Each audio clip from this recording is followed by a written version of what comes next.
महादेवको दर्शन गरेर फर्किने क्रममा यहाँ यस्तो छ बाटोहरू यस्तो सुरुङ जस्तो छ साह्रै रमाइलो ठाउँ छ।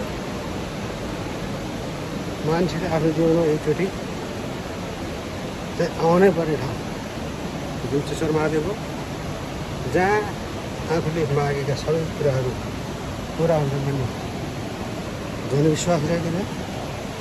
उक्त विश्वासलाई मध्यनजर गर्दै म पनि त्यही विश्वासलाई मान्ने कायम राख्दै अहिलेसम्म तेस्रोचोटि यो मन्दिरको दर्शन गर्ने क्रममा यहाँ आइपुगेँ र मन्दिर साह्रै राम्रो छ। पछि म मन्दिरको भिडियो पनि हाल्नुभयो, हेर्नु होला। उक्त मन्दिर यहाँ स्वयं आफै प्रकट हुनुभएको हो, कसैले खबर गरेको भन्ने जनविश्वास होला। तपाईँ सबै आगमनको एकचोटि हेर्ने छ।